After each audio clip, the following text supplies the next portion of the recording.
Oi.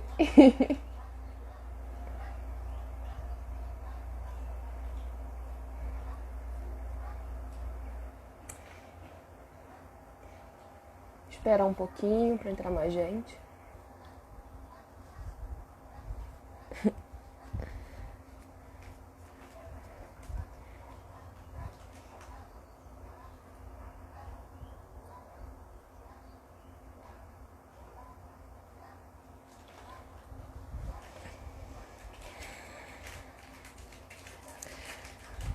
Luiz já chegou.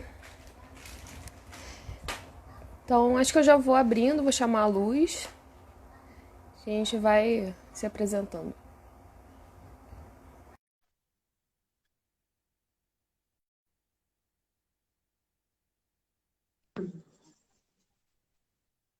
Oi. Oi, Que fundo você tá me lindo. vendo? Tô te vendo e ouvindo. Que ótimo. Eu não tô me vendo, mas tudo bem, isso já aconteceu Eita! outra vez. Normalmente quando eu tô participando na dos outros, eu não consigo me ver. Tranquile. Aí... é um exercício também, né? De aparecer sem ficar se olhando o tempo inteiro. É, até bom, né? Quer dizer, Uhum. eu acho. Bom, deixa eu só introduzir aqui. Essa é uma live do projeto Visibilidade em Pauta sobre vivências bissexuais, mas também pansexuais, polissexuais, né? Bissexual ficou muito num lugar de termo guarda-chuva. E hoje eu convidei Luz Bárbara, artista multilinguagem, para contar um pouco da sua vivência como pansexual e várias outras questões que atravessam. Então, vamos começar. Hum, que bom estar aqui com você, falar assim. Muito bom. Eu sou muito grata, viu? Também estou muito grata pela sua presença, estou muito animada. Eu pensei em começar te perguntando um pouco sobre a resistência cariri. Como é que tem sido isso? Como é que é a história do povo cariri, né? Que é um povo que eu sei que consideraram extinto, né? Mas uma série de Exato. pessoas estão se manifestando, falando, não, eu sou cariri, eu sou cariri. E contar um pouco sobre isso. A história do meu povo me faz muito querer falar sobre o século 16, século 15, porque quando os colonizadores portugueses chegaram nesse território, ali onde hoje se entende como o sertão desse território, que hoje também se entende como Nordeste, né? Essas duas classificações são classificações brancas, né? Para esse território, para caracterizar esse território pela seca. Ali nesse sertão habitava o povo tapuia, que é o povo cariri. Provavelmente é, esses termos, né, são nomes que os colonizadores deram ou que eles foram ali se identificando através do contato com as pessoas brancas, né? A gente não tem essa certeza que eles se auto denominavam assim, mas esse povo resistiu durante 200 anos após a chegada dos colonizadores no litoral de nosso território. E eles eram entendidos como um povo indômito, né, indomável, um povo selvagem, e eles realmente não queriam esse contato com os portugueses. Eles acabaram fazendo uma aliança meio, tem um nome para isso, mas é uma aliança de conveniência, né, para você ter formas de lutar com os holandeses. Eles se aliaram aos holandeses. E a gente tem muitos relatos, e aí é uma coisa legal, né? A gente tem muitos relatos dos holandeses sobre esse povo antes dos portugueses cometerem realmente um bárbaro genocídio, vamos dizer assim, no sertão do Nordeste. Então era um povo muito bravio e indômito mesmo. E após a Bem, lá no século, em 1713, mais ou menos, aconteceu um episódio que ficou, né, na historiografia conhecido como Guerra dos Bárbaros, né? Os bárbaros somos nós, meu povo. É. E eles fizeram uma série de contratações, né, dos sertanistas, os bandeirantes aqui de São Paulo, e contrataram esses bandeirantes, né, que já faziam essas caçadas indígenas nos sertões daqui, para fazerem essas caçadas indígenas, montarem uma grande frente contra os tapuias, os cariris, lá no sertão do Nordeste. E aí eles viviam nos cursos dos rios, né? E é uma terra muito ligada ao sol. O sol é um grande ser para a gente tem muitas gravuras nas nossas pedras com imagens do sol, né, fazendo referência ao sol, tanto da forma mais abaulada, né, que tem uma referência mais feminina, vamos dizer assim, né, nesse imaginário do que se entende como feminino e masculino, e o sol vindo mais com retas, né, que é uma representação até mais fálica do sol. Bem, então era o povo do sol. E aí eles montaram esse grande extermínio, né? Meio que fizeram, vamos perder o critério, vamos matar todo mundo, porque esse povo não é domável. Ele não serve para ser um índio manso, né? Que era o índio domesticado, que eles pegavam para serem escravos. Eu vou fechar minha janela bem rapidinho. Eu Tá. tô me incomodando com barulho. E aí eles falaram: esse povo não serve para ser índio manso. Esse povo precisa morrer, porque senão a gente não vai conseguir essas terras. Eles trouxeram alguns gados aqui para o Brasil para servirem de apoio na monocultura da cana-de-açúcar, né? A cana-de-açúcar é um grande símbolo da colonização para a gente que é desse território classificado como Nordeste. E eles Salve, trouxeram, parente. salve parente, Cangui, Queretu, Etsami. E aí eles trouxeram esses bois e pensaram em invadir esse sertão para dominarem os cursos dos rios, que é onde vivia os povos tapuias, né? Eles eram muito diversos, tinham muitas línguas, e se organizavam de formas diferentes, né? Alguns eram mais nômades. Acredita-se que os tararius, eles eram mais nômades e tinham a pele mais retinta, e que os cariris, por exemplo, tinham a pele mais avermelhada e que eram mais fixos. Enfim, esse povo estava ali, vivendo livremente, dançando, fazendo suas festas, até que, em 1713, acontece esse grande genocídio, que é a guerra que ficou conhecido como a Guerra dos Bárbaros, né? E aí, uma série de apagamentos se começa no sertão. Os portugueses, né, através dos padres das missões jesuíticas, começam a aglomerar principalmente os povos cariris, né? Os tapuias, os tararius, não aceitam, bem, preferiram a perseguição, né? São dois tipos de perseguição diferentes, né? É difícil dizer assim. Peço até perdão aos meus parentes que estão aqui por expressar assim, né? Mas é como se os tararius tivessem aceitado menos essa ideia de contato. E aí eles fugiam para as matas, né? Viviam nesse cotidiano de fugir dos bandeirantes e dos jesuítas. E o povo cariri acabou, também é uma forma de resistência, né? Entrando em contato com os padres e aceitando não é a palavra certa, mas se colocando nessa organização de aldeias, né? Tanto que a gente do movimento indígena tem trazido bastante, né, essa necessidade de se repensar essa ideia de aldeia, né? Indígenas aldeados, né? porque realmente isso foi um início de tolhimento do nosso território, né? Povos que viviam, por exemplo, eu acho importante trazer esse assunto, né? Que viviam migrando periodicamente, que tinham seus caminhos, né? Quando chegava ali em dezembro e janeiro, por exemplo, os povos tapuias iam do Nordeste, do sertão, descendo para o litoral, que começava a vir o tempo do caju frutificar.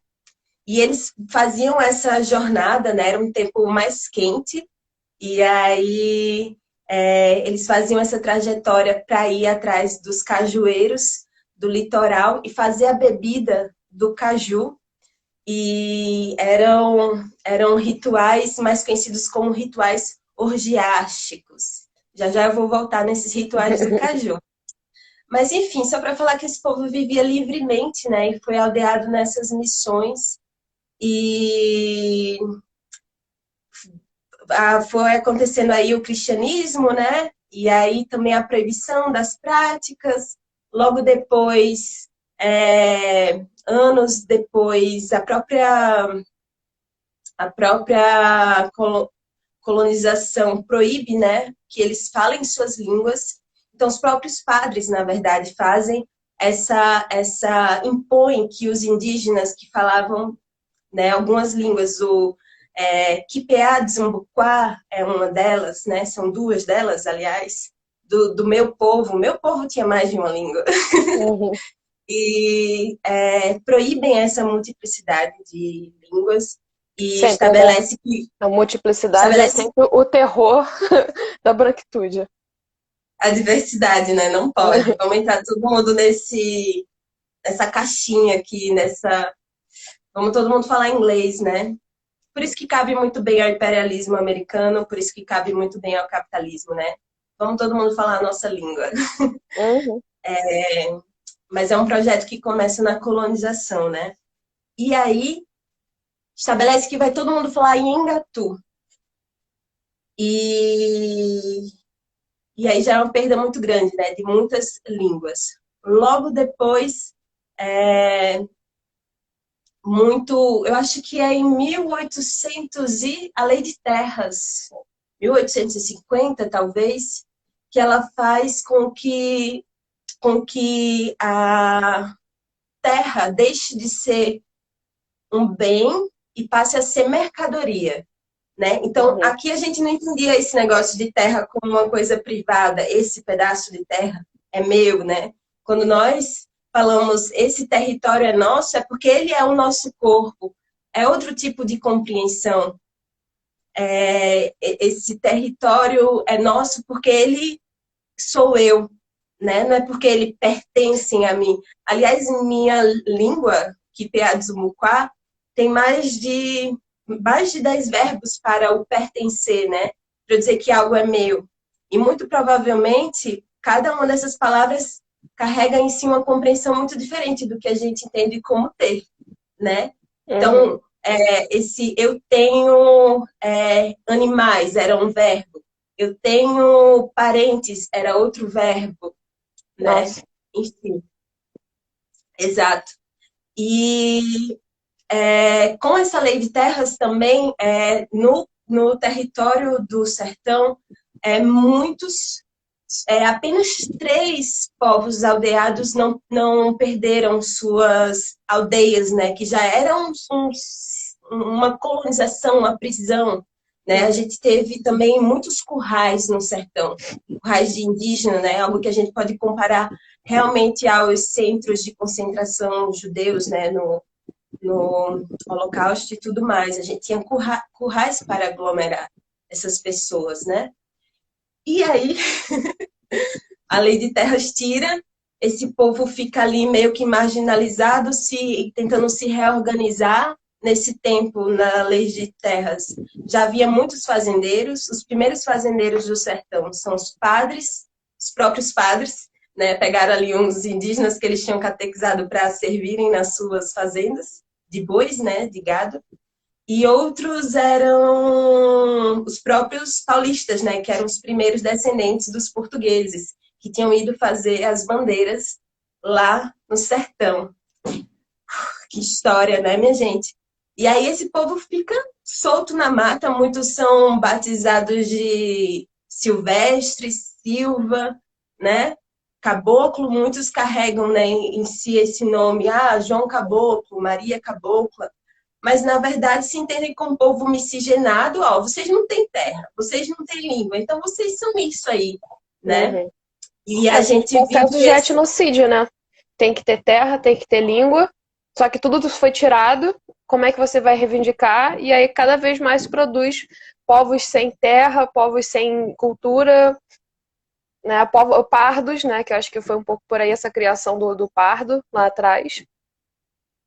Exato, eu tenho essa classificação, né, de pessoa parda. E eu, bem, na minha época de faculdade, um pouquinho mais adiante, eu me entendia como uma pessoa negra clara. Isso passou por mim, né? Porque não havia possibilidade de ser indígena, né? Uhum. Isso é muito doido. Foi um processo muito luminoso também, com várias coisas que são até difíceis de explicar. Para eu hoje dizer eu sou indígena, né?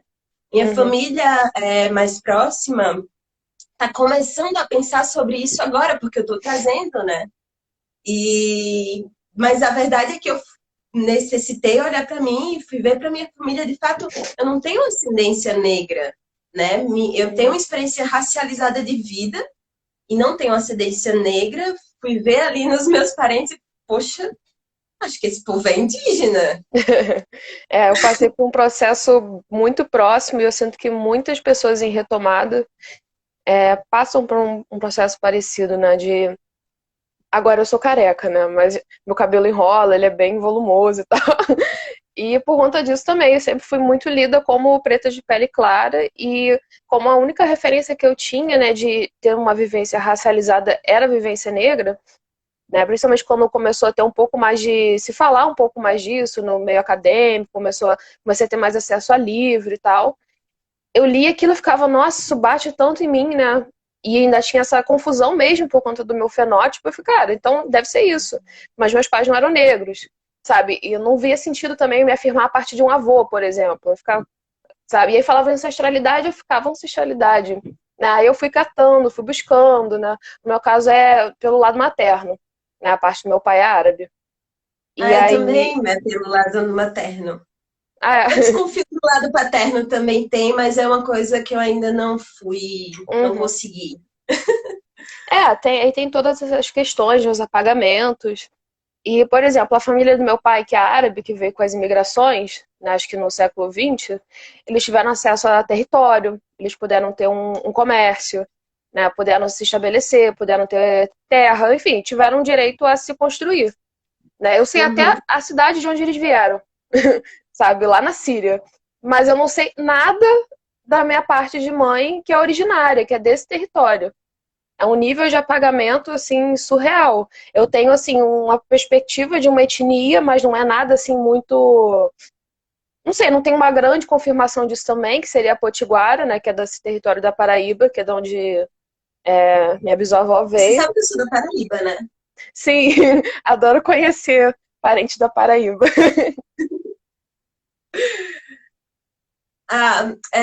Acho que precisa, você falou do termo negro, né? De você também ter se entendido em algum momento como uma pessoa negra. Acho importante falar que as pessoas de África, né, que foram trazidas para cá para serem escravizadas, elas também não se entendiam como pessoas negras, né? Isso não Uhum, existia. E esse foi um termo inventado para pessoas que a gente escraviza. Esses são negros. Então, dentro das populações que já estavam aqui, as populações indígenas, criou-se, né, essa guerra justificada, né, pela cristandade, né? Quem não se converter, quem não for índio manso, que vai servir para os nossos serviços, né, domésticos, as mulheres vão servir para serem nossas esposas, porque nós não temos como trazer nossas mulheres brancas e tal. Esses indígenas que não aceitarem eles vão ser caçados, eles vão ser escravizados, né? Se não mortos, escravizados. E esses indígenas que foram escravizados, eles foram nomeados de negros, né? Nossa, eu não sabia. É importante a gente saber disso e dizer que faz sentido até que muitas pessoas que são indígenas se entendam como negras, porque vem daí, né? Vem justamente das pessoas escravizadas, né? E aí tinha vários povos daqui e vários povos de África, né? E aí outra coisa interessante, você falou da tua ascendência árabe, lá no território do Sertão, após a colonização portuguesa, eles trouxeram portugueses, né? Facilitavam a vinda de portugueses para ocupar ali o sertão, e eles eram majoritariamente de cultura árabe. Então, a cultura do sertão, que ela vai ser criada 200 anos depois, né, da colonização, 200 depois, lá em 1713, ela é formada basicamente pela mistura da cultura árabe e da cultura tapuia. Então, gente, olha, tudo que é cultura sertaneja, que não é claramente, assim, nitidamente da cultura árabe, que vai originar o movimento armorial, né, e tudo mais, é nosso, é tapuia, é caboclo, é indígena, né? A cultura das plantas, a cultura alimentar, a sabedoria dos remédios, as danças, o coco, o repente, isso é tudo nosso, né? E isso é tudo vivo, existe até hoje, existe o maracatu rural, existe o cavalo marinho, isso é tudo povo caboclo, tudo povo tapuia. Eita, vamos falar Do tema da live também. Mas assim, é tão do tema da fundamental live. que a gente também faça esse apanhado histórico sempre, né? Porque uma das minhas maiores angústias, como militante LGBT mesmo, né? É essa coisa, assim, essa ideia de que existe uma história única. Uma história única para o gênero, para a sexualidade, para o corpo, né? Como se a gente vai, não sei, vai ver assim as discussões e sempre vão ter referenciais europeus, norte-americanos, nas imagens que a gente vai ver, estão sempre com pessoas brancas. Então, assim, eu fico, essa é a minha história, né? Então é sempre importante mostrar que quanta coisa estava acontecendo e de novo a colonização. E a branquitude vem e diz, não, até a história dissidente é a história dissidente branca, né?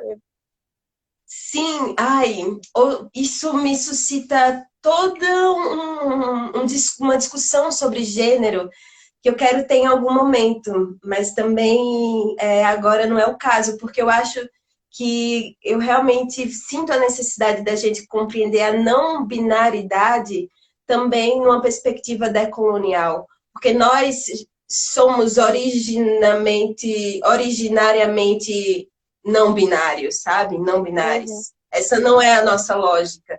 Então, até o movimento da branquitude, né, que é um movimento acadêmico, e eu me declaro assim, né, não binária, mas é um movimento acadêmico dentro da própria branquitude para tentar desfazer o que ela mesma criou. E aí, bem, na verdade, ela apaga, ó, a gente está criando a roda, a gente está criando a não binaridade. Na verdade, coexistem muitas culturas, muitas existências dentro desse território que a gente entende como Brasil, né? Dentro de Pindoretá, né? Existe a não binaridade. A primeira vez que eu fui tratada realmente, né, como uma pessoa não binária e respeitado por isso, foi entre os tupi-guaranis daqui da Piaçauera, né, onde eu tenho um trabalho de teatro junto com eles há 3 anos, eu imagino. E aí eu vi que tem uma pergunta pra gente, como a gente conceitua a branquitude, né? Deixa eu só ver, porque surgiram outras coisas. Eu até recebi uma pergunta de uma pessoa não referente à live pedindo ajuda, né, de divulgação. Então, eu vou pedir também para essa pessoa entrar em contato comigo pela mensagem, pelo inbox que a gente conversa, né? Ela Preta Fronta, maravilhosa, que eu adoro seguir, comentou, faz 2 lives, porque a aula tá a 2, eu não sei, isso quer dizer 10. Aqui no Rio a gente fala tá 10. E já trata 2 temas. Fica aí super o convite para a gente continuar essa conversa também, se não hoje, em outro momento. E agora a branquitude. Como vocês conceituam a branquitude? Vai que é tua. Para mim, a branquitude ela é um movimento, um pensamento, uma ideia, um sistema simbólico que se inicia ali na Grécia e em Roma, né? Quando eles aceitam, se convertem ao cristianismo. Então, esse encontro de Grécia e Roma com a religião cristã é, é, é o encontro, por exemplo, do cartesianismo, que pertence ao pensamento grego, com a ideia de, eu ia dizer monogamia, minha cabeça volta, religião, monoteísmo.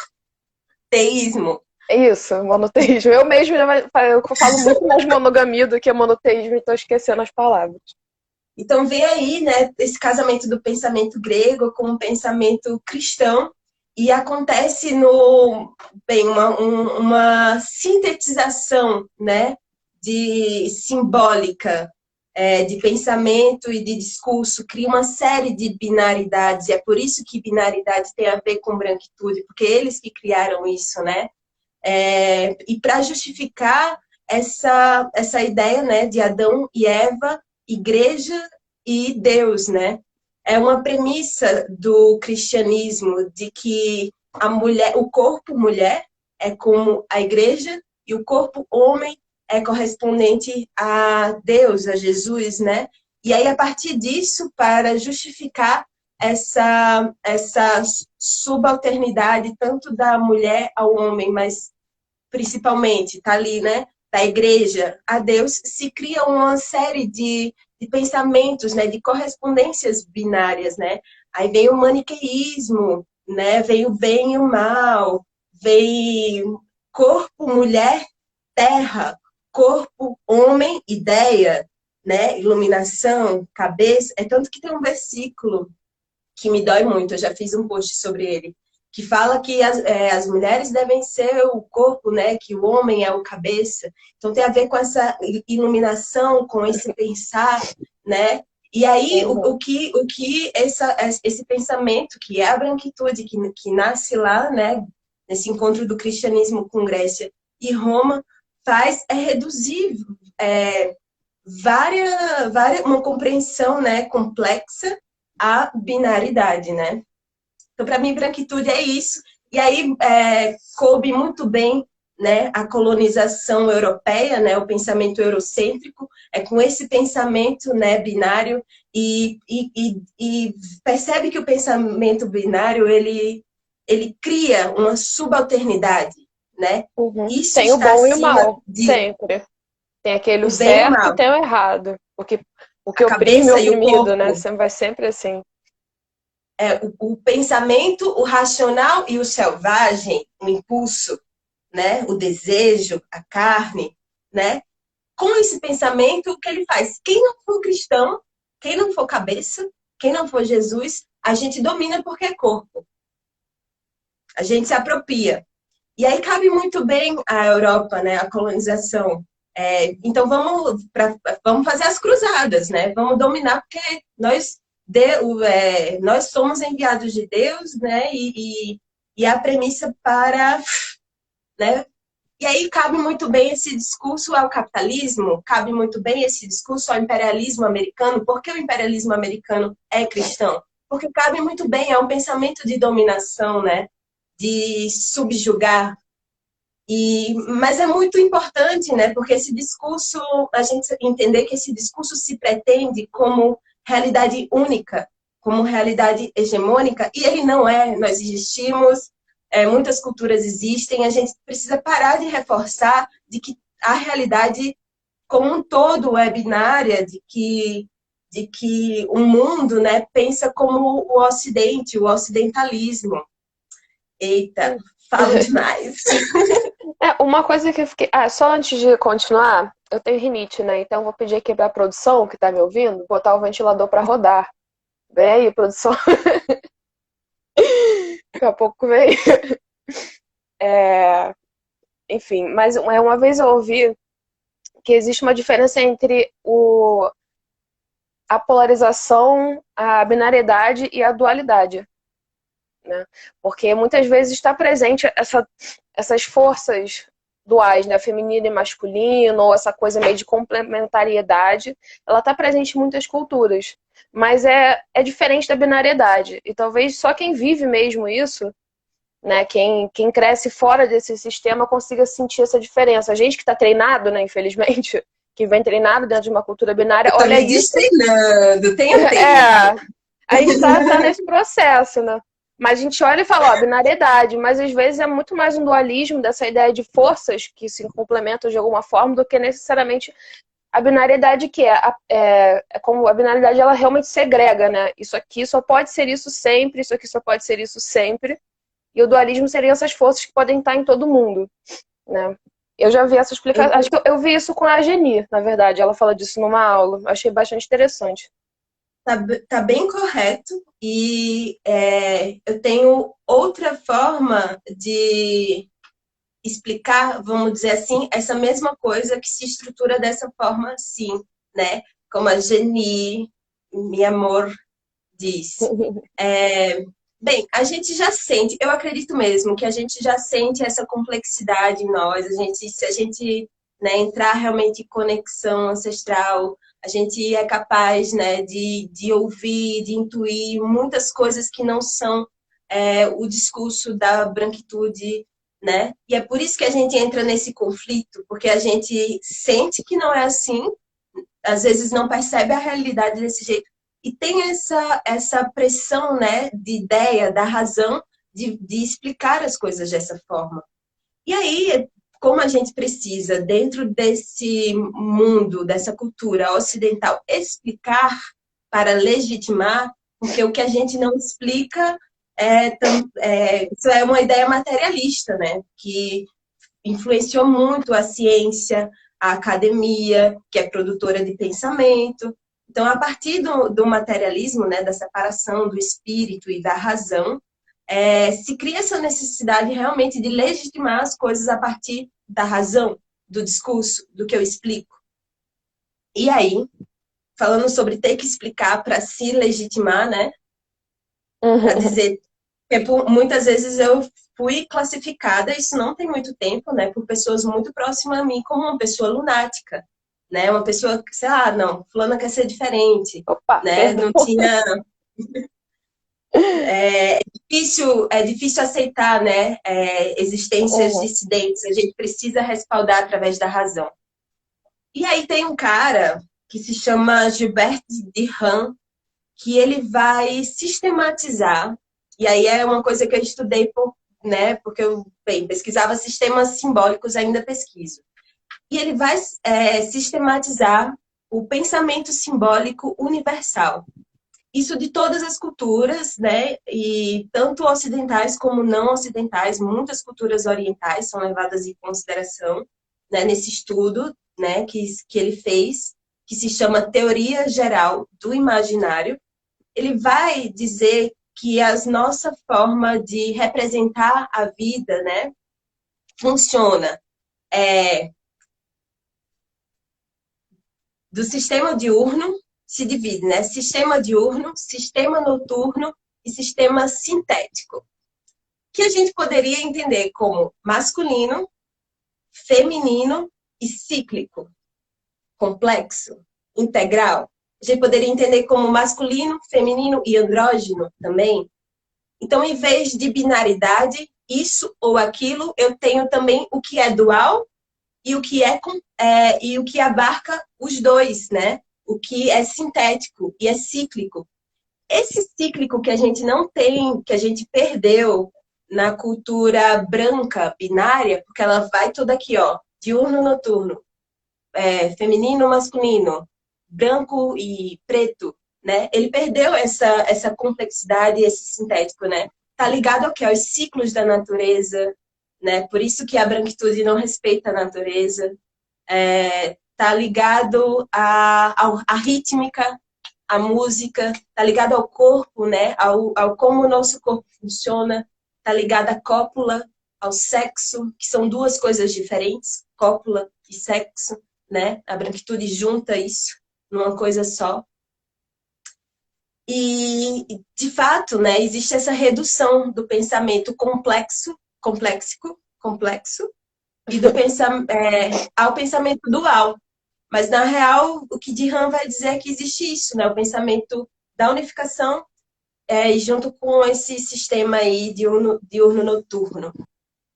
Enfim, E aí eu fiquei querendo perguntar, e o que que a pansexualidade tem a ver com isso tudo? tudo a Tudo. ver. Primeiro porque ela não divide os corpos em macho e fêmea, né? Aliás, eu já me considerei uma pessoa bissexual. E, na real, sempre me atraiu muito, porque isso me habita, né? O meio, o intersex, aquilo que é feminino, mas é masculino também. Então, de Uhum. alguma forma, as pessoas que eu me relacionei sempre representaram isso de alguma forma, né? E aí, quando eu entendi isso, né, que não era porque eu me relacionava com homem e com mulher, mas muitos corpos não, muitas identidades, muitas vivências não se enquadravam nisso.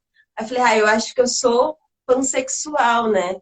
Acho que o pan é meio que uma, um jeito, né, de dar nome a isso, né, a não ver nenhum corpo como um impedimento, né, seu corpo, ele não é possível para mim, eu não vejo muito isso, né, por uma questão de ética, hoje eu não me relaciono mais com homens cis, mas não é por uma questão de corpo, né, eu acho politicamente que todos os corpos são corpos possíveis, né. Uau. Eu posso ler uma passagem de um padre que data 1587. Ele vai falar sobre as práticas sexuais dos tupinambás. Pode tudo. Olha o que o cara fala. Isso é 1587. Um padre, tá? Então vamos imaginar que é uma pessoa aí com esse pensamento da branquitude falando. São os tupinambás tão luxuriosos que não há pecado de luxúria que não cometam. Ou seja, tudo que você possa imaginar na sua criatividade aí, eles estavam ali experimentando. Os quais, sendo de muita pouca idade, têm conta com mulheres e bem mulheres. Porque as velhas, aí ele vai falar que as mulheres mais velhas, meio que já, isso meio que já não eram tão atraentes para os homens adultos. E aí elas pegavam os meninos mais novinhos para se relacionarem. E tanto rolava o interesse dos meninos mais novinhos de serem iniciados e aprenderem, e delas de continuarem, né, suas práticas. Bem, talvez só esse início a gente possa ficar com ele, né? Que eles são tão luxuriosos que não há pecado de luxúria que não cometam. Eu relaciono isso um pouco à pansexualidade, sabe? Esse não impedimento dos corpos, né? De que essa troca é possível. E aí eu acho importante a gente entender o que é sexualidade dentro de um contexto decolonial, né? Porque a gente fala decolonial para pensar como é que seria antes da colonização agora. Uhum. É um jogo com o tempo. Como é que seria antes da colonização agora, em mim, Uhum. né? Então, já que não é possível desfazer a colonização, né? Então, para mim, a pansexualidade está aí. E como entender a sexualidade dentro dessa perspectiva, né? Acho que é importante a gente entender também que não havia muito essa separação do corpo com a terra. Então, da mesma forma como a terra é possível, meu corpo é possível. Eu posso, inclusive, me relacionar com a terra e com os seres e com as pessoas, né? Uhum. Então, não Tem havia até essa aquela brincadeira, né, que é desrespeitosa, mas talvez de uma forma, dê pra falar sobre isso de uma forma muito mais interessante, que é aquela coisa de pansexual se relaciona com a árvore. Já ouviu essa frase?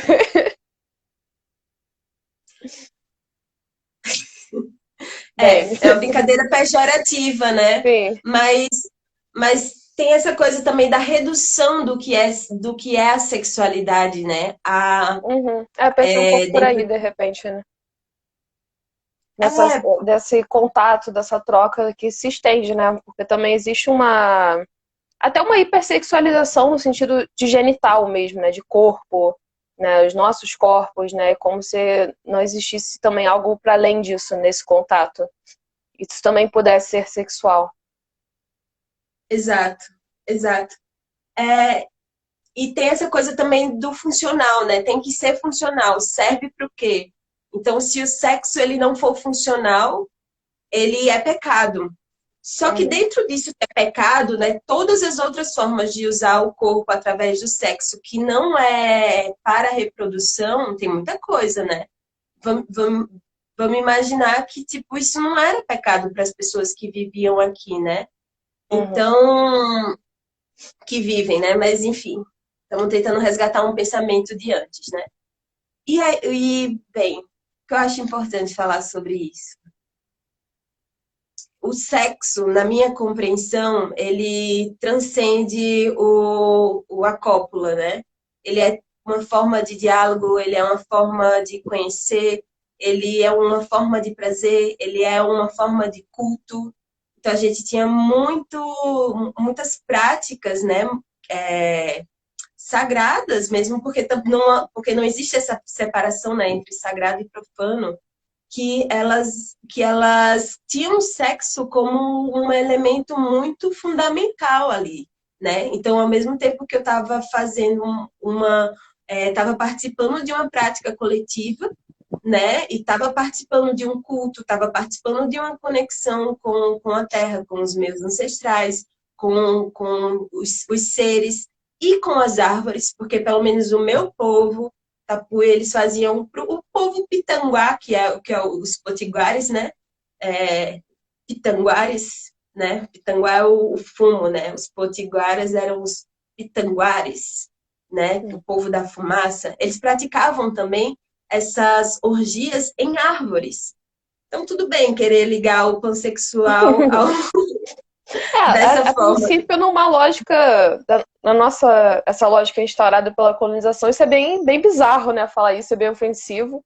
Mas a verdade, às vezes, quando a gente vai pegar outras explicações, outras perspectivas, não fica mais tão estranho assim, na verdade, vira até uma coisa assim bastante profunda, né?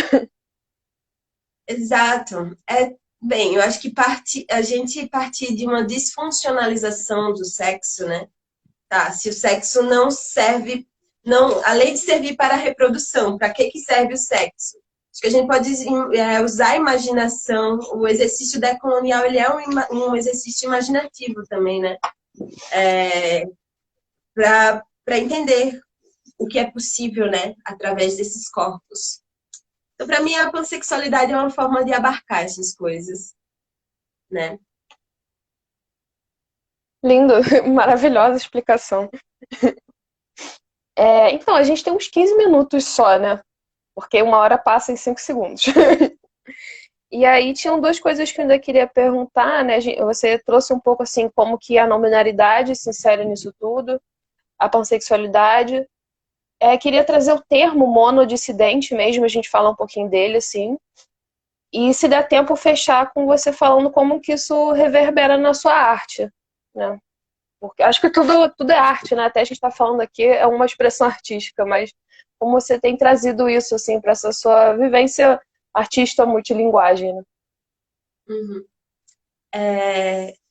Que bom que a gente já falou também sobre o que é a branquitude, né? Porque Uhum, acho que para entender monodissidência, a gente teria que entender essa construção, né? uhum, Porque dentro dessa construção da branquitude, que é uma construção binária, cabe como uma luva a monogamia, né? uhum, As relações mono entre esse e aquele, né? E como é um pensamento territorialista, né?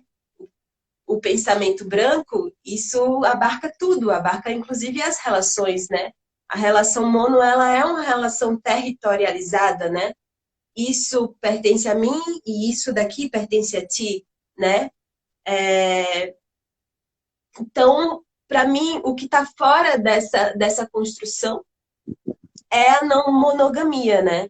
As uhum. outras formas de ver, né? E aí o que é importante entender da relação da monogamia com a binaridade e com essa ideia de territorialização reproduz também uma ideia de propriedade, né? E aí as relações se tornam privadas, né? Não é à toa que esse pensamento, a gente acha que não, mas esse pensamento da Terra está muito ligado ao corpo, né? Quando a gente Uhum. começa a entender a Terra como propriedade, é muito fácil também começar a entender o corpo do outro como algo nosso. E aí isso, né, bem, é alimentado pela ideia privada, pela ideia de família, né? Porque se a gente fecha esse acordo aqui entre eu e você, a gente tem um controle das nossas posses, né? Do que Uhum. pertence a nós. Então, dentro dessa ideia, né? Monodissidência eu não acredito nisso, né? Eu não acredito que meu corpo, minha existência afetiva, sexual exista para um outro apenas, né? A pessoa escolhida de Deus para a minha vida. Eu fui evangélica até os 22 anos, né? E tem essa Eu ideia, acho assim, incrível também essa galera que realmente esteve inserida na religião e depois de um tempo faz essa emancipação e aí vem com ainda com essa fala ancestral, né? Fala, cara, eu vivi na pele, assim, essas marcas do cristianismo e agora eu tô me refazendo, né? Acho que a Geni, ela fala muito disso, né? Ela fala que ela foi crente, né, por mais de 10 anos, ou uma coisa assim, né? Então, realmente é uma fala com muita marca no corpo mesmo, né? e a religião, ela é um alívio, né? Em muitos âmbitos é proibido o luminoso, o poético, a escuridão, a sombra, que é o espiritual, que é a poesia. E às vezes a religião é uma forma de deixar isso fluir um pouco, né? As igrejas neopentecostais abarcam muito, e as pentecostais também, essa expressão é, do espírito. E os nossos. Então, por isso que também tem muitos indígenas que são evangelizados, né? E acabam vendo na religião neopentecostal ou pentecostal uma forma de expressão luminosa, né? De não estar totalmente separado da sua possibilidade de expressar o espiritual. Às vezes é um escape, né? Na verdade é isso, né? O nosso povo vai tentando como que eu Uhum. vivo, que eu escapo, né? Como é que eu me safo. Então eu tinha muitas experiências hoje que eu digo, tá, é porque eu tenho uma conexão aí ancestral, né? Meus sonhos, minhas visões, eram experiências que eu tinha lá na igreja, né? E Uhum. que já me faziam, desde lá, questionar gênero, até antes de questionar minha sexualidade, minha afetividade. Eu já estava ali questionando o gênero, porque eu realmente sinto presente nisso que a gente entende como o Iemokoi, que seria abarcar, né, o andrógeno e o diurno e noturno dentro de si, Uhum. né? Unificar essas coisas. Então, isso é monodissidência, né? Isso é dizer, não, ninguém vai privatizar o meu corpo, ninguém vai privatizar o meu afeto. E se a gente quiser, puder viver isso de uma maneira múltipla, né? Conectada não só ao prazer, que talvez seja uma função do erótico, né? Ou a cópula, né? Que seja uma função da troca física, né? Essa coisa da reprodução, né? Tem muitas outras coisas que não são nem isso nem aquilo, né? O conhecer o outro, né? Assim como a gente conversa, né? Através do corpo, né? Também Uhum. é uma forma de experienciar o erótico, né? Tudo para mim que está fora dessa lógica, né? Que privatiza, né? Que territorializa os nossos afetos, as nossas emoções, as nossas experiências, é monodissidente para mim, né? Uhum. E como eu coloco isso nos meus trabalhos, acho que aparece mais na poesia. Eu comecei a escrever mais como uma forma de tentar me entender, que a gente precisa se legitimar de alguma forma, né? O que a gente pensa. Oi. E, e é isso. Eu acho que na poesia é a minha forma de escape. Eu quero muito poder explorar mais isso, né? Mas uma coisa de cada vez. É, essa questão também de ser multi, né? Às vezes a gente é multi, mas não é tudo ao mesmo tempo também. Tem que ter, às vezes é dois, três, um só, porque são muitas energias fluindo. Alguém está citando Deleuze aí, realmente está rolando, e é doido, né? Porque a gente vai atrás da academia mesmo para legitimar o que a gente vive, né? É, a experiência acadêmica, né, filosófica, né, dessa linha realmente foi uma legitimação para mim. Ai, tudo bem, então eu experimentar outras formas de organizar. Organizar não é a palavra certa, mas é experimentar o meu corpo de outra forma, né? Como eu saio desses agenciamentos, né? O braço serve para isso, o útero serve para aquilo, a Uhum. bunda serve para isso, né? E aí Deleuze vai provocar a gente nesse sentido, como a gente tira esses agenciamentos. Então, para mim, isso, apesar de vir, né, de uma pessoa branca, né? Porque a branquitude ela se questiona, é uma prática decolonial, né, na minha visão. Como é que a gente faz para desfuncionalizar o nosso corpo, né? Para tirar essa domesticação que o Ocidente nos trouxe. Exatamente, é o corpo sem órgãos, né? É uma forma de, tá, vou usar meu corpo para outra coisa, né? Vou usar meu braço como um falo dentro de uma relação erótica, porque não, né? Eu tô tirando a funcionalidade de um. Desculpa! Gente, eu tenho um gatinho, entende? E ele fica aqui batendo na minha câmera. Não é por mal. Complete seu pensamento. Exato, a Bruna está dizendo aqui que a branquitude também se apropriou de muitos conhecimentos não ocidentais. E é verdade, Jung vai falar sobre isso, né? Que os símbolos do cristianismo eles foram tão esvaziados, né, de sua complexidade e tão colocados nessa lógica binária, tão tolhidos que a própria branquitude, o próprio Ocidente necessitou ir atrás da sabedoria chinesa, da sabedoria budista, para ter alguma possibilidade de experiência luminosa, né? Porque dentro disso que eles esquematizaram até tolher a última possibilidade de espírito, né? De numen, aí cai nesse esvaziamento e é preciso ir atrás de culturas não brancas para continuarem a sua possibilidade de existir de uma maneira menos dolorosa, né? Porque a branquitude é dolorosa até para os próprios brancos. Eles não percebem isso porque traz muito poder, muito Uhum. dinheiro, muito capital. Tem a ver com isso.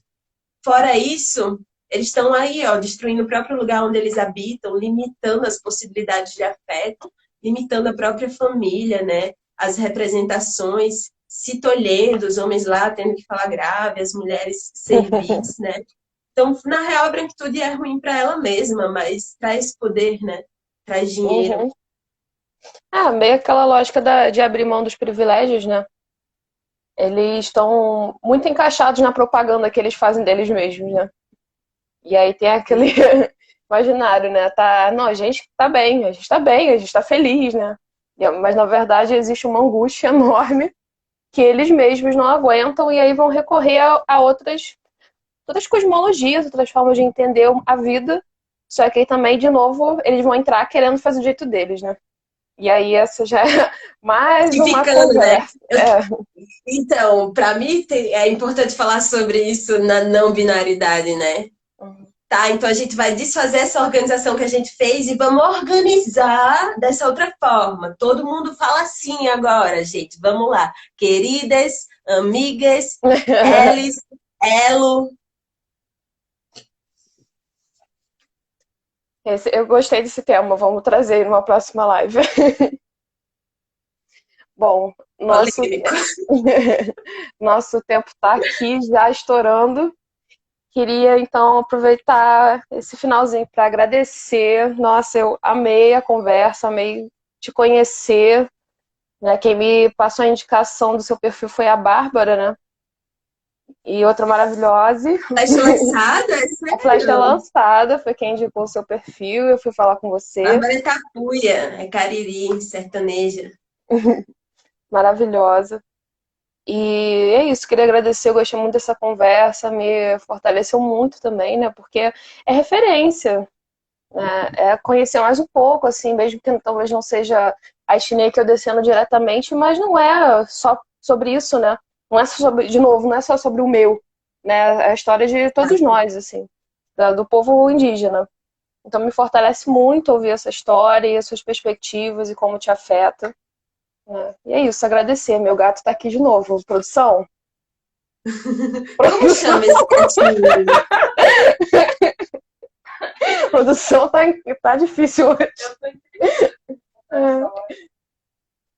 Quer dizer que a live tá boa, entendeu? Tá ouvindo aqui e não tá controlando o gatinho. Mas enfim. Você quer colocar mais alguma coisa?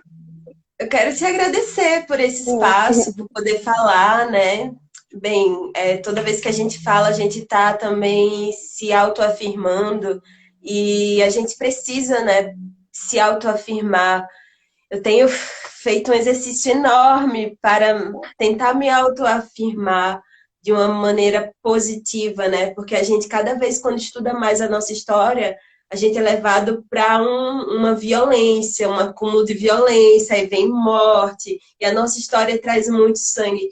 Então, o processo de retomada também é um processo muito doído, né? Essas saídas do armário, né, que a gente faz, também são processos doídos. Então, poder falar, poder trocar, é uma forma de se afirmar positivamente, né? Então, eu quero te agradecer, porque isso acaba me alimentando muito. Então que seja a primeira de várias outras trocas.